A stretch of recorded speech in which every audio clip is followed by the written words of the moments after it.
تو میری کھڑکی کا دروازہ کھڑکی جو ہے امی کے جو روم ہے اس کی طرف کھلتی تھی. انہوں نے کان لگا کے سننا شروع کر دیا. ابھی جب ہم سن رہے تھے تو میرے ساتھ جو اس کی بڑی بیٹی بڑی کھڑی تھی اس کے چہرے کا رنگ بدلنا شروع ہو گیا, کیونکہ وہ جو کہتے ہیں نا کہ اس کی ایکسپیکٹیشن نہیں تھی کہ وہ یہ سب سنتی, کیونکہ مظہر بھائی نے صاف صاف انکار کر دیا تھا. یہ سننا تھا کہ ان کی امی کا منہ پھول گیا اور وہ بہت خفا ہو گئی اور کہا ہم تو سمجھے تھے کہ مظہر ہمارے لیے ہمارے بیٹوں جیسا ہے, ہم نے کبھی اس کے اور اپنے اولاد کے بیچ میں فرق نہیں سمجھا تھا, لیکن مظہر نے یہ کام کر کے اچھا نہیں کیا. میری بیٹی اس سے بہت پیار کرتی ہے. تو میری امی نے کہا رخسانہ ضروری نہیں ہے کہ مظہر کرے, میں اپنے دوسرے بیٹے سے بھی کروا سکتی ہوں, میں اس سے بھی پوچھ لی ہوں, وہ ذرا بڑا ہو جائے, مطلب اتنا ہو جائے کہ دونوں کا بیچ میں باؤنڈنگ ہو جائے اور ایک دوسرے کو پسند کر سکیں. تو کہنے لگی کہ نہیں مجھے ضرورت نہیں ہے, مجھے مظہر ہی چاہیے تھا اپنی بیٹی کے لیے, میں اپنی بیٹی کے لیے اتنی فالتو نہیں ہوں کہ ایک دفعہ انکار کرنے پہ میں اپنی دوسری بیٹی پیش کروں گی. یہ کہہ کے وہ آنٹی کھڑی ہو گئیں اور جو میرے ساتھ بہنیں کھڑی ان کی بیٹیاں کھڑی تھیں انہوں نے مجھے دیکھا. میں تھوڑا پشیمان ہوئی اور میں ان کو دیکھنے لگی. انہوں نے آپس میں کہا چلو گھر چلتے ہیں, اور ہاتھ پکڑ کے دروازہ کھولا اور باہر نکل گئی. خیر میں چپ چاپ اپنے کمرے میں بیٹھی رہی. تھوڑی دیر بعد امی آئیں میرے پاس اور ان کا منہ اترا ہوا تھا. میں نے امی سے کہا امی میں نے سن لی آپ لوگوں کی باتیں. میری امی حیران ہوئی اور پوچھا کیا, کب تم نے سنا؟ تو میں نے بتایا کہ امی اس طرح سی بات تھی. تو میری امی نے کہا بیٹا میرا قصور نہیں ہے, میں اپنے بیٹے کے خلاف کوئی کام نہیں کر سکتی ہوں. اگر مظہر کو نہیں پسند تو میں کیوں اپنے بیٹے کی زندگی برباد کروں. خیر بات آئی گئی ہو گئی. ایک دن ان کی جو بڑی بیٹی وہ ہمارے گھر آئی اور ساگ لے کر آئی تھی اور کہتی ہیں کہ میں یہ ساگ لے کر آئی ہوں مظہر کے لیے, مظہر کو ساگ بہت پسند ہے. تو یہ بات تو سب کو پتہ تھی, ان کو ساگ گوشت بہت پسند تھا میرے بھائی کو. خیر وہ سالن امی نے فریج میں رکھ دیا اور ہم سب چونکہ کھانا کھا چکے تھے اور بھائی لیٹ ٹائم پڑھتے تھے, ان کو رات کو بھوک لگتی تھی. زیادہ تر فیملی ہم لوگ بھی جب اسکول لائف میں کالج لائف میں تھے تو ہم رات کے ٹائم جب پڑھتے تھے تو ہمیں رات کو 12 بجے کے بعد اکثر بھوک لگتی تھی, تو فریج میں ہم جھانکتے تھے کہ کچھ مل جائے کھانے کو.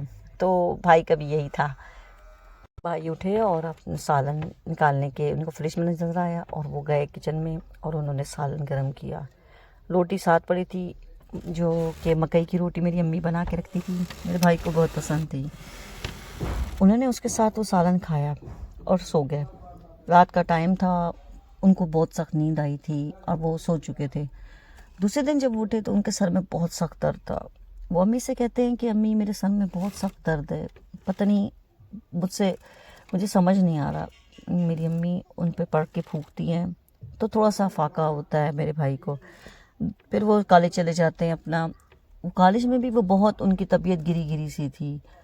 ان پروفیسر نے ان کو کہا کہ تم مظہر ایسے کرو گھر چلے جاؤ, تم نہیں سمجھ آ رہا کہ تم مطلب کیا پڑھنا چاہتے ہو اور کیا لکھنا چاہتے ہو, تمہیں سمجھ نہیں آ رہا, تم ایسا کرو تھوڑا ریسٹ کرو, ایگزام نزدیک ہیں, تم رات پڑھتے ہو, تو ایسا کرو تم گھر چلے جاؤ.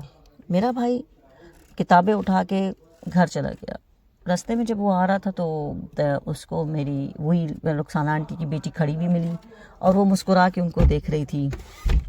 اس کے دیکھنے کے انداز میں کچھ طنز سا تھا اور وہ آواز لگاتی ہے میرے بھائی کو, مظہر کیا حال ہے, کیسے ہو. میرا بھائی سر جھکا کے سامنے سے گزر جاتا ہے اور کمرے میں اپنے گھر کا دروازہ کھٹکھٹاتا ہے. امی دروازہ کھولتی ہیں, بھائی اندر آ جاتے ہیں اور کتابیں کی طرف رکھ کے بولتے ہیں میرے سر میں بہت درد ہے کل رات سے, سمجھ نہیں آ رہا کیا کروں. امی بہت ان پہ پڑھتی ہیں, دم کرتی ہیں, لیکن کچھ زیادہ اثر ان پہ نہیں ہوتا. وہ جا کے کمرے میں لیٹ جاتے ہیں. جب وہ لیٹے ہوتے ہیں تو یقین کریں کہ تھوڑی دیر میں وہ چیخیں مارنا شروع کر دیتے ہیں اور الٹی حرکتیں کرتے ہیں. یعنی کہ کبھی ادھر جمپ لگا رہے ہوتے ہیں, کبھی ادھر جمپ لگا رہے ہوتے ہیں, کبھی کتابیں پھاڑ کے پھینک دیں, اور ایک عجیب سا حل ہو گیا تھا ان کا. ہم جب کمرے میں آئے تو میرا بھائی ایک دم سے ہم پہ حملہ ور ہو گیا, یعنی کہ میری امی پہ حملہ اس نے کرنا شروع کر دیا. تو میری امی ڈر گئیں اور میرے ابو کو جا کے بلایا جلدی آؤ جلدی آؤ، یہ دیکھو مظہر کو کیا ہو گیا ہے۔ میرے ابو بھاگتے ہوئے آئے اور دیکھا مظہر بھائی کی حالت بہت خراب تھی، ان کا ہاتھ ان کے پیر مڑے ہوئے تھے اور گردن کبھی اس طرف کرتے تھے کبھی سائڈ پہ کرتے تھے، کبھی سامنے کرتے تھے کبھی پیچھے کرتے تھے، اور پھر ہنسنے لگ جاتے تھے، پھر پیچھے آتے تھے۔ تو میری امی ڈر گئیں، میری امی نے کہا مظہر ہوش میں آؤ، کیا ہو گیا؟ تو میرا بھائی جو ہے بہت ہی خوفناک آواز میں بولا مزہ نہیں ہوں میں، اس طرح سے خطرناک آواز میں وہ بولا۔ میرے بھائی کی حالت کچھ اس طرح سے تھی کہ اس کی آنکھوں کے جو وائٹ پورا سامنے پڑا ہوا تھا، اور ان کے ڈیلا جو تھا وہ اوپر چڑھے ہوئے تھے، کوئی بہت عجیب سے انداز میں ان کی شکل بنی ہوئی تھی، یعنی کہ اس کو دیکھ کے خوف آ رہا تھا۔ ہم بہنیں تو ڈر کے چیخ مار کے بھاگ گئے، لیکن میری امی ابو وہیں کھڑے رہے، اور انہوں نے اس مظہر بھائی نے میری امی پہ اٹیک کرنے کی کوشش کی۔ میری امی ڈر کے باہر نکل گئیں اور دروازہ بند کر دیا۔ میرے والد نے میرے مظہر کو پکڑا تو اس نے میرے والد کو زور سے دھکا دیا، میرے والد جا کے دروازے سے ٹکرائے اور نیچے گر گئے۔ اتنے میں میرے بھائی جو ہے وہ میرے والد کی طرف لپکے، یعنی کہ ان کو جیسے گلا دبانے کے لیے نہیں آگے بڑھتے، تو میرے والد جو ہے وہ تیزی سے دروازہ کھول کے بھاگ گئے۔ اب تو مظہر بھائی پیچھے ہم سب بہنیں چیخیں مارتی ہوئی کبھی ادھر جا رہی ہیں کبھی ادھر جا رہی ہیں، اور بھائی نے سامنے والے کمرے کو جدھر میرے بھائی کی نظر جاتی تھی نا، وہاں سے سامان اوپر اٹھنے شروع ہو جاتا تھا، جیسے کہ اگر وہ پیالے کو دیکھتے تھے تو پیالہ اوپر، اگر وہ فریج کی طرف دیکھتے تھے تو فریج اوپر ہو جاتا تھا، اور پھر وہ نیچے گرتا تھا، یعنی کہ ایک دھڑاس آواز آتی تھی۔ اس طرح گھر کا سامان ٹوٹنے پھوٹنے شروع ہو گیا، ایسا لگتا تھا جیسے پورے گھر میں تیز ہوائیں چل رہی ہوں، جھکڑ چل رہے ہوں۔ اور مظہر جو میرا بھائی ہے وہ بہت بری حالت میں چیخ رہا تھا، کبھی ہنستا تھا کبھی بولتا تھا۔ اتنی دیر میں میرا بھائی تیزی سے بھاگتا وہ اوپر گیا چھت پہ، اور چھت پہ جا کے اس نے جمپ لگائی اور نیچے گر گیا۔ اس کے گرنے سے ہم سب بہن بھائی نیچے بھاگے، کیونکہ ہمیں تو یہ پتہ نہیں تھا کہ ہمارا بھائی یہ کام کرے گا، ہم ان کے پیچھے چلے گئے تھے۔ میرے بھائی نے جمپ لگائی، خیر ہمارا گھر اتنا اونچا نہیں تھا کہ جس کی وجہ سے کسی کی ڈیتھ ہو سکتی۔ نیچے میرا بھائی بے ہوش پڑا ہوا تھا، اس کی ٹانگیں مانگوں پہ فریکچر آ گئے تھے۔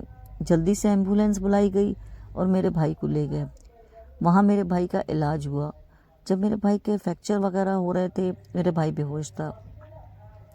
مغرب کے ٹائم شام کا وقت تھا کہ اسپتال کے اندر ہی میرے بھائی ایک دم سے اٹھ کے بیٹھا، اور اس نے اپنی ساری پٹیاں شٹیاں جو لگی ہوئی تھی وہ کھول دی اور ہاسپٹل سے بھاگ گیا۔ اب تو سب پریشان، کیونکہ میرے بھائی کے پیچھے تو کوئی بھاگ نہیں سکتا تھا، وہ اتنا دور بھاگا اور جنگل میں کہیں چھپ گیا، دور تک میرے بھائی کا کوئی پتہ نہیں چلا۔ اب میری ماں بہت روتی تھی، عالموں سے ہر ایک سے پوچھا کہ کیا ایسا ہو گیا ہے، کس طرح سے میرا بھائی کو کیا ہو گیا۔ 10 دن بعد میرا بھائی ملا، وہ بھی بہت بری حالت میں، کپڑے جگہ جگہ سے پھٹے ہوئے تھے، ایسا لگتا تھا جیسے اس نے اپنے آپ کو نوچا ہو، اپنی کھال ادھیڑی ہو، اس کے چہرے پہ ناخنوں کے نشان تھے۔ میرے والد اور میری امی جو تھے بہت مشکل سے اس کو لے کر آئے گھر پہ، اور ہمارے جو مولوی تھے مسجد کے مولانا صاحب تھے، ان کا ہمارے گھر میں بہت آنا جانا تھا، مطلب یہ کہ اکثر وہ ہمیں پڑھانے کے لیے، میری چھوٹی بہن کو پڑھانے کے لیے آتے تھے، تو بھائی کو پڑھانے کے لیے آتے تھے، تو ان کا آنا جانا تھا۔ ان کو جب یہ بات بتائی تو انہوں نے ایک پانی پڑھ کے دیا اور ایک دھاگا باندھ کے دیا، اور کہا کہ اس دھاگے کو کبھی اس کے ہاتھ سے نہ اٹھانا، نہیں تو یہ میرے بس سے باہر ہو جائے گا، اس پہ ہوائی چیز ہے، یعنی کہ یہ کوئی غلط چیز ہے۔ جادو جب پرانا ہو جاتا ہے تو موکل کی صورت اختیار کر لیتا ہے۔ اب ہمارے گھر میں ایکٹیویٹیز شروع ہو چکی تھی، ہر چیز اپنی جگہ سے غائب ہو جاتی تھی، کبھی ایک چیز غائب ہوتی کبھی دوسری چیز غائب ہوتی۔ میں رات کو سوتی تھی، مجھے لگتا تھا میرے پاؤں کے پاس کوئی کھڑا ہے، میں چیخ مار کے کھڑی ہوتی تھی، دیکھتی تھی کب بھائی کھڑا ہوتا تھا، بھائی کو میں دیکھتی تھی تو میں سہم جاتی تھی، کیونکہ بھائی کی حالت اب تو کسی سے بھی چھپی نہیں تھی۔ گاؤں میں یہ بات بہت مشہور ہو چکی تھی کہ مظہر پر آسیب ہے، کوئی اس کے قریب بھی نہیں جاتا تھا۔ میرے بھائی کے بال بگڑے ہوئے تھے اور وہ پاگلوں جیسی حرکتیں کرتا تھا، کبھی کلبازیاں کھاتا تھا، کبھی کیا بولتا تھا۔ ہمارے محلے میں 3 ایسے بندے تھے، مطلب پہلوان ٹائپ کے، انہوں نے فیصلہ کیا کہ ہم اس کو پکڑ کے سندھ میں دربار شریف ہے، لال شہباز قلندر، جو جانتے ہیں ان کو پتہ ہے، بہت بڑے قلندر کا مزار ہے جہاں پہ اس طرح کے لوگ لائے جاتے ہیں۔ تو وہاں سے پھر ہمارے محلے کے 3 آدمیوں نے میرے بھائی کو گاڑی میں بٹھایا اور لے گئے۔ میرے والد میرے بھائی کے ساتھ تھے۔ یہ 3 پہلوان قسم کے جو دوست تھے، یہ اس کے بچپن کے دوست تھے۔ تعلیم میں زیادہ نہ صحیح، لیکن اور ایکٹیویٹیز میں وہ بہت تیز تھے۔ شام کا ٹائم تھا، میرے بھائی کسی صورت ہاتھ میں نہیں آ رہا تھا۔ کبھی وہ ساتھ والے بندے کو پکڑتا تھا، کبھی کیا کرتا تھا، دروازہ کھولنے کی کوشش کرتا تھا۔ ان تینوں دوستوں نے جو اس کے مزر کے دوست تھے، انہوں نے میرے بھائی کے ہاتھ اور پاؤں باندھ رکھے تھے۔ میرا بھائی کبھی ایک ہی منت کرتا تھا، چھوڑ دو بھائی، میں بالکل ٹھیک ہوں، چھوڑ دو، چلو گھر چلتے ہیں، دیکھو میں تو بالکل ٹھیک ہوں، بلا وجہ تم پریشان ہو، کہاں جا رہے ہو؟ مجھے نہیں جانا، دیکھو میرے پیپر ہونے والے، مجھے گھر جانا ہے، یہ کہتا تھا۔ ایک دوست کی منت کرتا تھا، دوسری دوست کی۔ اب وہ تینوں دوست چونکہ اس کی حالت کو جانتے تھے، انہوں نے اس کی بات پہ توجہ نہیں دی اور ٹائم چلتا رہا۔ آپ کو پتہ ہے کہ ہزارہ سے سندھ کا سفر بہت لمبا ہے، اس کے بیچ میں کتنی دفعہ ٹائر پھٹے، کتنی دفعہ راستے میں رکے۔ انہوں نے دوستوں نے کہا اور میرے والد صاحب نے بھی کہا کہ راستے میں جب ہم کھانے کے لیے رکتے تھے تو وہ کھانا نہیں کھاتا تھا، اس کو ہم پکڑ کے بٹھا کے رکھتے تھے، کھانا دیتے تھے تو وہ روتا تھا، کہتا تھا مجھے کچا گوشت دو، مجھے وہ کچا گوشت زیادہ تر مانگنے کی کوشش کرتا تھا۔ اور اگر کھانے میں جب اس پہ دورہ نہیں پڑتا تھا تو وہ یہ کرتا تھا کہ جب سب کھانا کھا رہے ہوتے تھے نا، وہ سارے بندوں کا کھانا 1 منٹ میں کھا جاتا تھا۔ اب سب بیٹھے ہوتے تھے لیکن میرا بھائی کا پیٹ ہی نہیں بھرتا تھا۔ پھر میرا بھائی اٹھ کے وہاں سے بھاگا اور واش روم چلا گیا اور اپنا کھانا وہاں لے گیا۔ آپ یقین کریں، میرے والد کہتے ہیں کہ واش روم، آپ کو پتہ ہے پبلک ٹوائلٹ کیسا ہوتا ہے، وہاں بیٹھ کے وہ کھانا کھا رہا تھا۔ بہت کسی طرح سے کر کے ان کو شہباز قلندر کے مزار تک لے کے جایا گیا۔ ابھی وہ دروازے کے قریب ہی تھے کہ انہوں نے چیخیں مارنا شروع کر دیا اور کہا کہ میں بالکل ٹھیک ہوں، بابا مجھے گھر لے جاؤ، بابا مجھے کہاں لے کر آ گئے، مجھے بابا گھر جانا ہے۔ میرے ابو بہت پریشان ہو گئے تھے، وہ سمجھ گئے تھے کہ یہ جو اس پہ کوئی چیز آئی ہوئی ہے، یہ اس کو جینے نہیں دے رہی ہے، یعنی کہ اس کو آگے نہیں جانے دے رہی ہے۔ میرے والد کو سب پتہ چل گیا تھا کہ ان پہ کالے میجک ہوا ہے اور کسی بہت قریبی بندے نے کیا ہے، جس کا مطلب کچھ بھی سامان لے کے، یعنی کہ بندے کا کپڑا ہو یا کوئی بھی بال کا ایک سرک ہو یا کچھ بھی ہو، جس کے ذریعے یہ جادو، کالا جادو، بہت اسٹرانگ جادو کیا گیا ہے۔ خیر، میرے بھائی کو پکڑ کے رسیوں سے لے کر گئے۔ ابھی وہاں پہ انٹر ہوئے جیسی میرے بھائی کی حالت خراب، اس نے ناچنا شروع کر دیا، کوئی عجیب طریقے سے جھومنا شروع کر دیا۔ وہاں پہ آلموسٹ آدھے سے زیادہ لوگ اسی طرح کے مطلب انفیکٹڈ تھے، پوسیس تھے، مطلب بہت ان پہ سایہ تھا، کچھ ایسا مسئلہ تھا۔ میرے بھائی نے کیا کیا کہ وہاں پہ ایک گرل لٹکی ہوئی تھی، پتہ ایک وہ تھا، ایک جگہ بنی ہوئی تھی، وہاں جا کے میرے بھائی نے جمپ لگائی اور الٹا لٹک گیا۔ اور میں نے دیکھا کہ وہاں پہ میرے ابو کہتے ہیں کافی لوگ اس طرح سے الٹے لٹکے ہوئے تھے اور میرا بھائی بہت چیخیں مار رہا تھا۔ ان کا جو شہباز قلندر کا جو مزار ہے، اس کے احاطے میں چاروں طرف ایک جگہ پہ ہوتی ہے جہاں پہ سارے لوگ بیٹھے ہوتے ہیں۔ لیڈیز کی الگ جگہ ہوتی ہے، جینٹس کی الگ ہوتی ہے، کوئی سر مار رہا ہوتا ہے، کوئی بال نیچے کر رہا ہوتا ہے، ہر طرح سے مطلب یہ انفیکٹڈ لوگ ہوتے ہیں جو کہ وہاں پہ موجود ہوتے ہیں، اس طرح سے کہ جس میں جادو ہو، کوئی آسیب ہو، وہ چیز اس پہ ظاہر ہو جاتی ہے۔ ایسے ہی میرے بھائی کا بھی حال تھا، کبھی وہ الٹے لٹک جاتے تھے، کبھی وہ دھمال ڈالتے تھے۔ وہاں پہ مغرب کے بعد ایک گول سرکل بنایا تھا، وہاں کے رہنے والے جو ہوتے ہیں نا مزارے، انہوں نے وہ وہاں پہ ڈھول کی تھاپ پہ رقص کرتے ہیں۔